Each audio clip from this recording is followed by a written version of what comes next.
بسم اللہ الرحمن الرحیم 13واں خط کریکٹر کیسے پیدا ہو۔ سلیم، ایسا معلوم ہوتا ہے کہ ان دنوں تمہارے ذہن پر غالب چھا رہا ہے۔ تمہارے اس انداز نگارش نے مجھے بھی ان بھولی بسری وادیوں کی یاد پھر سے تازہ کرا دی۔ ہر چند ہمارے شعراء کے ہاں حقائق سے زیادہ لطائف ہوتے ہیں، لیکن ان میں غالب اپنی شان انفرادیت لیے بالکل الگ نظر آتا ہے۔ جس شعر کے متعلق تم نے پوچھا ہے وہ یوں ہے: دیرو حرم آئینہ تکرار تمنا، واماندگی شوق تراشے ہے پناہیں۔ غور کرو کہ مرزا کیا کہہ گیا ہے اور کس انداز سے کہہ گیا ہے۔ سچ کہا تھا اس نے کہ گر عشق نہ بودے او غمے عشق نہ بودے، اینہا سخن نغز کے گفتے کے شنودے۔ اس باب میں میری کیا پوچھتے ہو؟ دل تجگر کے ساحلے دریائے خون ہے اب، اس راہ گزر میں جلوائے گل آگے گرد تھا۔ ہٹاؤ ان قصوں کو اور اپنے خط کا جواب سنو۔ سلیم، مجھے تمہاری بےتابی تمنا کا احساس ہے، لیکن تم بھی ذرا صبر طلبی عشق پر نگاہ کا کرو۔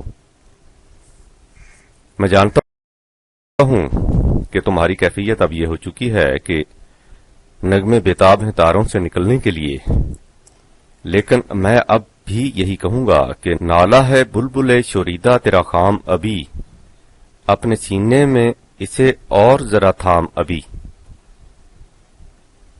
جب تک افکار میں پختگی نہ آ جائے، مقام دعوت و عظیمت کا قصد یا آرزو خیال خام ہی نہیں بلکہ حیات نمائی اور ہلاکت فروشی ہے، اور پختگی افکار ناممکن ہے جب تک فکر کی ہر نشیب اس سرچشمہ علم و یقین سے ہم آہنگ و یک رنگ نہ ہو جائے، جس میں شکوک و اضطراب کو کوئی دخل نہیں اور جس کا آغاز سخن لا ریبہ فیہ کہ زلزلہ انگیز و کوہ تمثال دعوی حقیقت کشا سے ہوتا ہے۔